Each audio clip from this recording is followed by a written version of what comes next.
अगर आप इतिहास के 50 इंपॉर्टेंट क्वेश्चन तैयार कर लेते हैं तो आपका जितने भी अति लघु क्वेश्चन आएंगे वो सब एक ही वीडियो में कवर हो जाएगा, क्योंकि मैंने पिछले 5 सालों के वो सारे क्वेश्चन कवर किए हैं इस वीडियो में जो पिछले 5 सालों में पूछे जा रहे हैं। लगातार वो क्वेश्चन रिपीट हो रहे हैं। आइए जानते हैं कैसे आसान शब्दों में आप इसे समझ सकते हैं।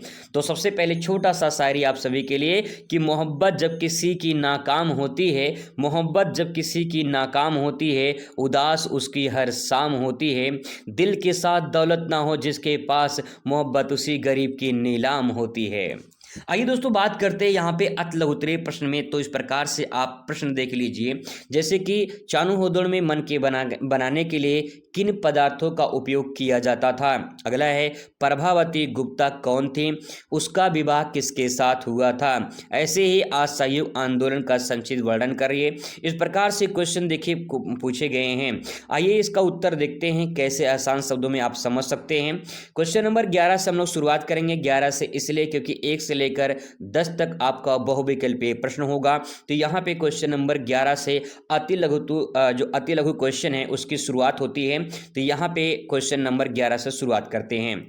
चानु होदड़ों में मनके यानी मटके बनाने के लिए किन जो है पदार्थों का उपयोग किया जाता था, ये क्वेश्चन है। तो यहाँ से मैंने हेडिंग बना लिया है कि चानु होदड़ों में मनके बनाने के लिए उपयोग किए जाने वाले जो पदार्थ हैं वो कौन कौन से हैं। तो यहाँ पे देखिए कॉर्नेलियन है। कॉर्नेलियन का मतलब होता है एक लाल रंग का पदार्थ होता है वो, और यहाँ पे तांबा लिखा गया है, सोना लिखा गया है। अर्ध मूल्यवान कुछ पत्थर थे जिनका उपयोग करके मनके यानी मटके बनाए जाते थे। तो 2-3 नाम ध्यान रखना है, एक तो तांबा ध्यान में रखना है, एक जो है आपको सोना ध्यान में रखना है। ठीक है, अर्धवान जो मूल्यवान पत्थर थे इनका भी उपयोग किया जाता था। ठीक है, आगे है क्वेश्चन नंबर यहाँ पे है कि प्रभावती गुप्ता कौन थी। तो प्रभावती गुप्ता गुप्त वंश की, यहाँ पे गुप्ता या गुप्त वंश की हो जाएगी, गुप्त वंश की राजकुमारी थी, पहला पॉइंट।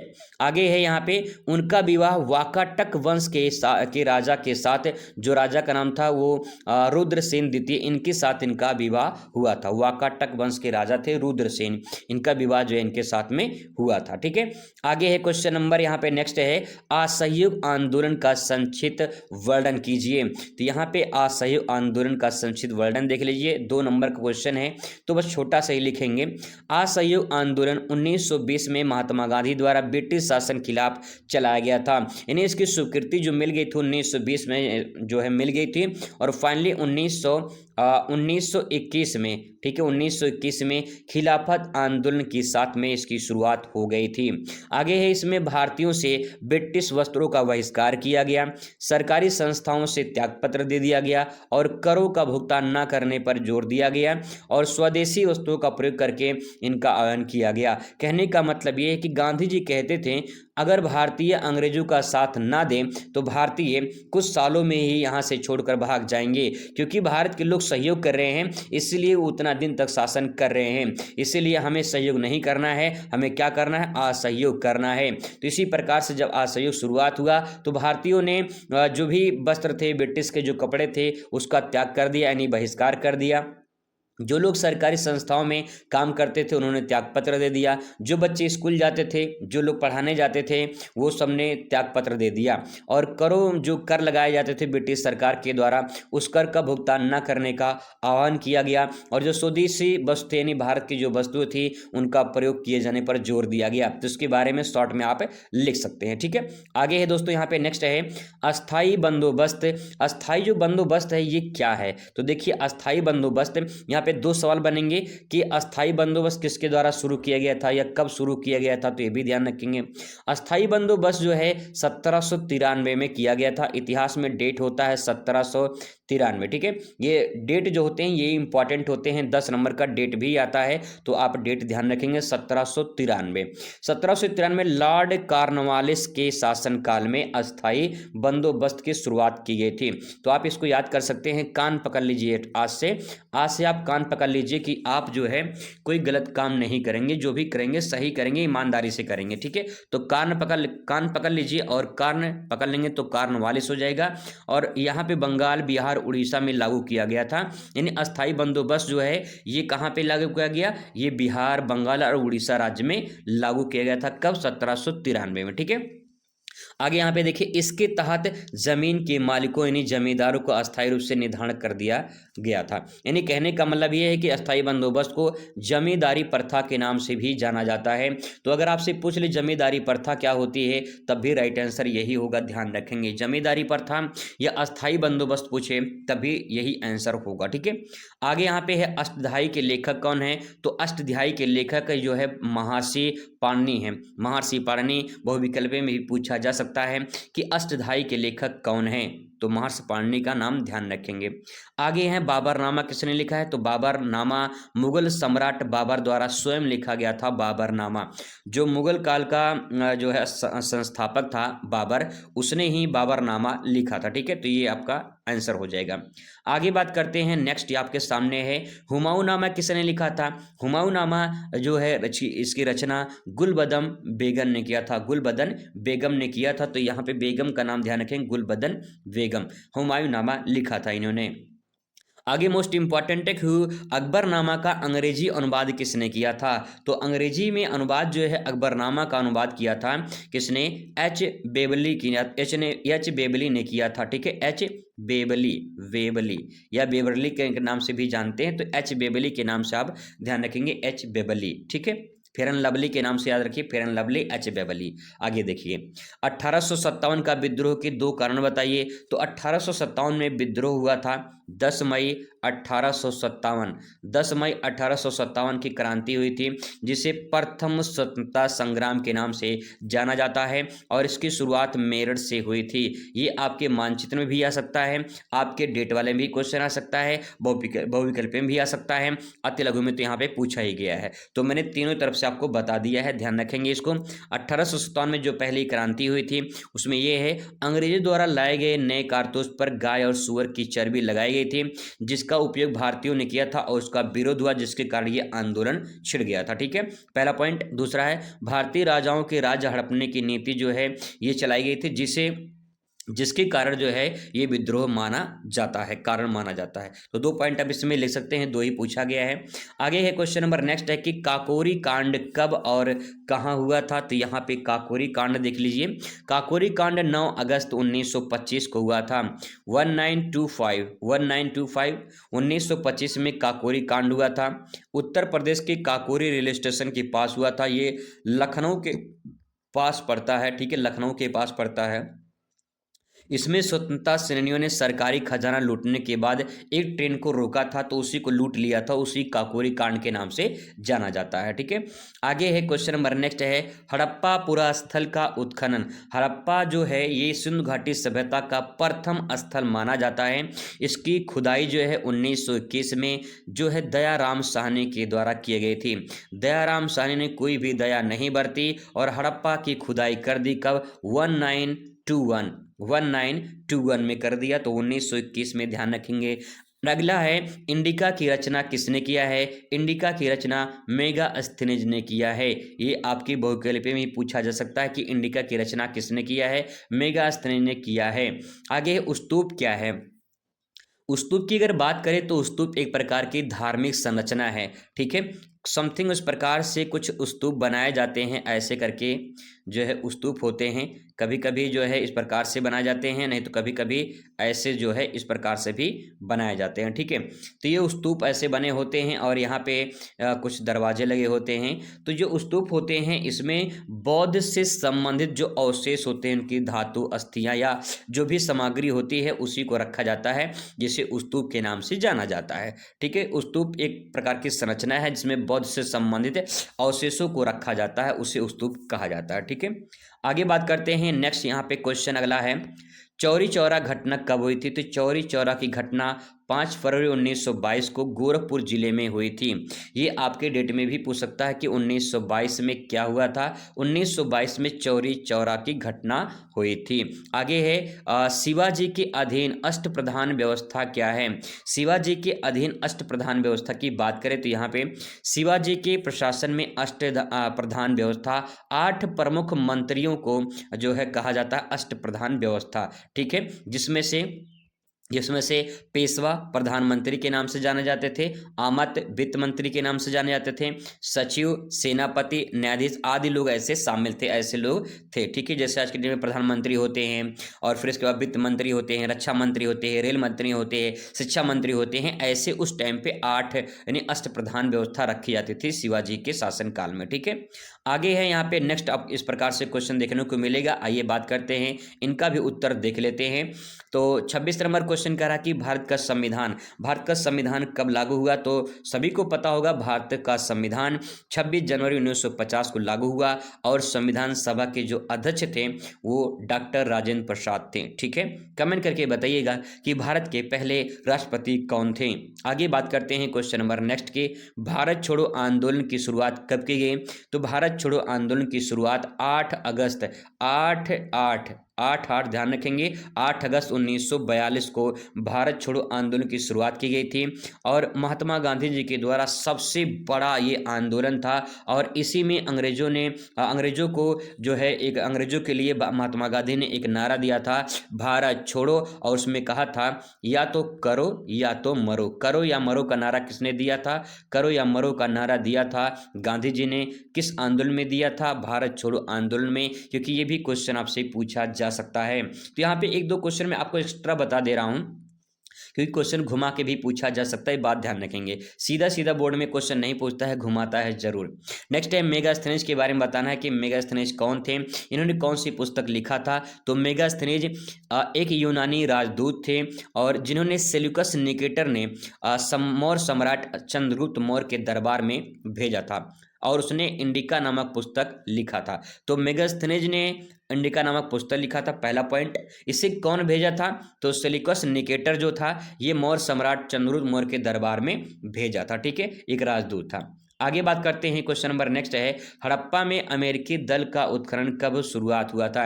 यानी अमेरिकी दल ने कब जो है आके यहाँ पे खुदाई की थी? तो यहाँ पे डेट थोड़ा सा ये मिस्टेक है, यहाँ पे ये 1986 होगा। ठीक है, 1986 के जो है 1986 में जो है हड़प्पा में अमेरिकी दल ने उत्खनन प्रारंभ किया था। ठीक है, 1986 ध्यान रखेंगे।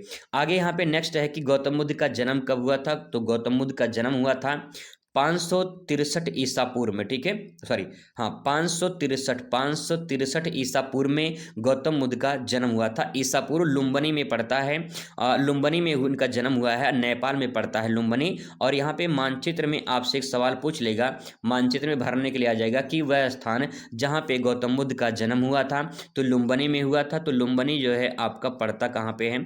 थोड़ा सा मैं अगर आपको बता दूँ तो आप यहाँ पे ध्यान रखेंगे, इस प्रकार से भारत का नक्शा दिखाई देगा आपको। तो यहाँ पे ये नेपाल है। ठीक है, ये नेपाल देश है। अब यहाँ पे जो है, यहाँ बीचों बीच लगभग आपका पड़ेगा यहाँ पे लुम्बिनी। ठीक है, तो यहाँ पे आप लुम्बिनी दर्शा देंगे। इस प्रकार से आपका एक मानचित्र वाला क्वेश्चन भी कवर हो जाएगा। तो ये गौतम बुद्ध का जन्म जो है कब हुआ था, कहाँ हुआ था, ये ध्यान रखेंगे। नेक्स्ट है महावीर स्वामी का जन्म, या सॉरी, हाँ, देख लेते हैं, जन्म भी देख लेते हैं, उनका बचपन का नाम भी देख लेते हैं। महावीर स्वामी का जो जन्म हो 540 ईसा पूर्व में हुआ था, पहला पॉइंट। दूसरा है इनकी बचपन का नाम वर्धमान था। तो ये भी ध्यान रखें क्योंकि ये भी क्वेश्चन पूछा जा सकता है। ठीक है, आगे बात कर लेते हैं सिंधु घाटी सभ्यता की 2 विशेषताएं बताइए। तो 2 विशेषता बताने सिंधु घाटी सभ्यता में। सिंधु घाटी सभ्यता में नगर नियोजन था। नगर नियोजन का मतलब क्या है? जैसे आज के नगर होते हैं, शहर होते हैं, वैसे ही उस टाइम पे सिंधु घाटी सभ्यता भी पहले ही नगर बसाए गए थे। सड़क जो थी वो ग्रिड पैटर्न पर आधारित थी। ग्रिड पैटर्न का मतलब होता है सड़कें जो थी वो समकोण पर काटती थी। ठीक है, ऐसे रास्ते होते थे और ऐसे जैसे चौराहा होता है आज की डेट में, वैसे ही ग्रिड मतलब की समकोण पर काटती थी, जिसे ग्रिड पैटर्न के नाम से जानते थे। ठीक है, आगे है पक्की नालियां होती थी, कुओं का भी व्यवस्था बढ़िया से किया गया था पानी पीने के लिए। दूसरा यहाँ पे व्यापार और शिल्प। व्यापार अच्छा खासा होता था, शिल्प नहीं, कढ़ाई बुनाई काम भी हुआ करता था, जैसे मन के धातु के समान मोहरों आदि का भी निर्माण हुआ करता था। तो इस प्रकार से इसके बारे में 2 आप विशेषता लिख सकते हैं। आगे बात कर लेते हैं यहाँ पे नेक्स्ट है कि विजयनगर साम्राज्य की, this is most important question. इसको मोस्ट इंपॉर्टेंट कर लीजिए क्योंकि आपके 3 प्रकार से सवाल पूछेंगे। पहला अति लघु उत्तरीय में, दूसरा बहुविकल्पीय में, तीसरा डेट वाले में। डेट वाले में पूछेगा 1336 में क्या हुआ था, तो 1336 में विजयनगर साम्राज्य की स्थापना हुई थी। किसने किया था? हरिहर और बुक्का ने। हरिहर और बुक्का ने किया था। ठीक है, हरिहर और बुक्का ने 2 भाई थे, इन्होंने जो है 1336 में विजयनगर साम्राज्य की स्थापना की थी। ठीक है, कमेंट करके बताइएगा कि विजयनगर प्रेजेंट टाइम में कहाँ पे है। आगे बात कर लेते हैं यहाँ पे चिश्ती संप्रदाय जो है किसके संस्थापक कौन है, तो चिश्ती संप्रदाय के स्थापना ख्वाजा मोइनुद्दीन चिश्ती ने किया था। ख्वाजा मोइनुद्दीन चिश्ती ने किया था। ठीक है, अगला है अस्थाई बंदोबस्त। अस्थाई जो बंदोबस्त है इसकी शुरुआत जो है 1793 में लॉर्ड कॉर्नवालिस के शासनकाल में हुई थी। तो कान पकड़ लीजिए कि आज के बाद कोई गलती नहीं करेंगे। तो 1793 में अस्थाई बंदोबस्त या जमींदारी प्रथा के नाम से जाना जाता है इसे। ठीक है, अभी हम लोग ऊपर कवर किए थे, क्वेश्चन रिपीट किया है। आगे दोस्तों बात करते हैं, यहाँ पे कुछ इस प्रकार से क्वेश्चन और आ चुके हैं जो काफी इंपॉर्टेंट हैं और यहाँ 50 इंपॉर्टेंट क्वेश्चन आपका पूरा होने वाला है। जैन धर्म के त्रिरत्न के नाम से कौन किसे जाना जाता है, तो जैन धर्म के जो त्रिरत्न हैं वो है सम्यक ज्ञान, सम्यक दर्शन और सम्यक चरित्र। अब यहाँ पे सम्यक का मतलब होता है सही। ठीक है, एक सही गाइडलाइन। तो ज्ञान यानी सही ज्ञान, सही दृष्टिकोण और सही आचरण। चरित्र का मतलब आचरण। ये आपके त्रिरत्न हैं जो जैन धर्म में बताए गए हैं। कौन? ज्ञान, दर्शन और चरित्र। आप इसको ट्रिक से याद कर सकते हैं। जब आपको ज्ञान होगा, ठीक है, जब आपको ज्ञान हो जाएगा तो आपको दर्शन जरूर होगा। उस दर्शन का मतलब होता है कि आप चिंतन करना, भगवान का दर्शन नहीं, जो है ईश्वर का दर्शन नहीं। तो यहाँ पे दर्शन करना होता है चिंतन करना, मनन करना। जब आपके पास ज्ञान हो जाएगा तो आप सोच सकते हैं, समझ सकते हैं, चिंतन कर सकते हैं कि क्या सही है और क्या गलत है। ठीक है, आगे है जब आपके पास ज्ञान हो जाएगा तो आप चिंतन कर पाएंगे और फिर जब चिंतन कर लेंगे यानी दर्शन आपका हो जाएगा तब फिर इसके बाद जो है आपका चरित्र कैसा होगा, आचरण कैसा होगा, आपका आचरण बहुत अच्छा हो जाएगा। तो इस प्रकार से आप जो है ज्ञान, दर्शन और चरित्र, इस प्रकार से तीनों रत्न को आप ध्यान रखेंगे। ठीक है, आगे यहाँ पे नेक्स्ट है कि हिंद स्वराज पुस्तक के लेखक कौन है, तो हिंद स्वराज पुस्तक के लेखक महात्मा गांधी है। ये भी क्वेश्चन बहुविकल्पी में पूछा जा सकता है। आगे है भारतीय संविधान की 3 विशेषताएं बताइए, तो भारतीय संविधान की 3 विशेषताओं में पहला विशेषता ये है कि ये लिखित संविधान है, सबसे बड़ा लिखित संविधान, विश्व का सबसे बड़ा लिखित संविधान भारतीय संविधान है, पहली विशेषता। इससे बड़ी विशेषता और क्या हो सकती है। दूसरा है संघात्मक प्रणाली। संघात्मक प्रणाली का मतलब होता है इसमें संघीय ढांचे पर आधारित है। संघीय ढांचे का मतलब ये है कि यहाँ पे केंद्र सरकार काम करती है और राज्य सरकार भी काम करती है। तो ये जब दोनों मिल जाते हैं तो इसे संघ के नाम से जाना जाता है। तो इसे संघीय प्रणाली के नाम से जाना जाता है। ठीक है, अगला है धर्मनिरपेक्षता। धर्मनिरपेक्षता का मतलब यह है कि सभी धर्म यहाँ पे समान माना गया है, यानी भारत में अपना कोई भारत का धर्म नहीं है। भारतीय संविधान में सभी धर्म बराबर हैं, चाहे हिंदू हो, मुस्लिम हो, सिख हो, ईसाई हो, जैन हो, बौद्ध हो, किसी धर्म को माना जाए, समान रूप से माना जाए और समान सम्मान दिया जाए। ठीक है, आगे है क्वेश्चन नंबर नेक्स्ट है हड़प्पा सभ्यता के जो स्थल हैं उनकी सूची बनाइए। तो हड़प्पा सभ्यता के स्थल में देखिए सबसे पहला है हड़प्पा जो पंजाब में है। ठीक है, कौन सा पंजाब? ये पंजाब वो पंजाब नहीं, ये पाकिस्तान में पंजाब है। ठीक है, ये पाकिस्तान का ध्यान रखेंगे, पाकिस्तान का पंजाब है। ठीक है, आगे है मोहनजोदड़ो, ये सिंध प्रांत में पड़ता है, ये भी पाकिस्तान में है। चान्होदड़ो ये भी सिंध प्रांत में पड़ता है, ये भी पाकिस्तान में है। लोथल गुजरात में है, कालीबंगा राजस्थान में है, धौलावीरा गुजरात में है और राखीगढ़ी जो है ये हरियाणा में है। ठीक है, तो यहाँ से ये 3 जो है आपके पाकिस्तान में है और ये 4 जो है ऊपर ये आपके भारत में है। ठीक है, इसको ध्यान रखेंगे। आगे दोस्तों बात करते हैं, यहाँ पे नेक्स्ट है अशोक की धम्म के बारे में आप क्या जानते हैं? अशोक का धम्म क्या है? तो देखिए अशोक के धम्म का उद्देश्य सभी धर्मों को सम्मान करना और अहिंसा का पालन करना। अहिंसा का पालन करने का मतलब है कि हमें हिंसा नहीं करना है और सामाजिक एकता स्थापित करना, ये अशोक का धम्म है। धम्म मतलब एक सिद्धांत है, एक उद्देश्य दिया गया है। ठीक है, आगे बात करते हैं, यहाँ पे नेक्स्ट है अलवार और नैनार संत कौन हैं? अलवार और नैनार संत। तो अलवार के बारे में बात करें तो जो विष्णु की भक्त थे, जो विष्णु जी की उपासना करते थे, उन्हें अलवार कहते थे और ये तमिल भाषा में अपने गीत गाया करते थे। और जो नैनार थे वो नैनार शिव जी के भक्त थे, जो तमिल भाषा में अपनी भक्ति की रचना करते थे। तो यहाँ पे आपसे पूछ सकता है कि अलवार जो है ये किसके भक्त थे और ये किस प्रकार के गीत गाया करते थे? तो तमिल भाषा के गीत गाया करते थे। इस प्रकार से भी क्वेश्चन पूछा जा सकता है। क्वेश्चन घुमा देगा थोड़ा सा, तो आप यहाँ पे समझने की कोशिश करना। मुगल काल में परगना क्या होता है? आपने नाम सुना होगा परगना का। तो मुगल काल में परगना क्या होता है? परगना प्रशासनिक इकाई होती थी जिसमें कई गांव शामिल होते थे और इसका प्रबंध एक जो है सिकदारिया अमीन करते थे। कहने का मतलब ये है कि परगना जैसे आखिर में तहसील होता है, ऐसे ही तहसील टाइप का परगना होता था उस टाइम पे मुगल काल में। और वहाँ पे उस जैसे एक परगना है, ठीक है, एक परगना है तो एक परगना में कई सारे गांव आते थे। जैसे तहसील होता है, तहसील में कई सारे गांव आते हैं, ऐसे उस टाइम पे मुगल काल में परगना होता था और कई सारे गांव आते थे और जिसका जो प्रबंध यानी मैनेजमेंट काम होता था वो सिकदारिया अमीन के नाम से जाना जाता है उनको, ठीक है। आगे है बौद्ध धर्म के सफलता के कारण क्या है? बौद्ध धर्म सफल क्या हुआ था, उसके पीछे क्या रीजन है? सरल और व्यवहारिक उपदेश दिए गए हैं। जो उपदेश दिए गए हैं गौतम बुद्ध के द्वारा सरल दिया गया, स्पष्ट रूप से दिया गया और व्यवहारिक रूप से दिया गया है ताकि समाज के सभी वर्गों को उसको फायदा मिल सके, पहला पॉइंट। दूसरा, समानता और अहिंसा का प्रचार किया गया। अगर कहा गया कि इंसान है, इंसान समान है, ठीक है, अगर इंसान है तो इंसान समान है और हमें हिंसा नहीं करनी चाहिए, इसलिए अहिंसा पर जोर दिया गया है। तो 2 पॉइंट आप इसमें लिख सकते हैं। आगे है सूफीवाद की 2 विशेषताएं बताइए।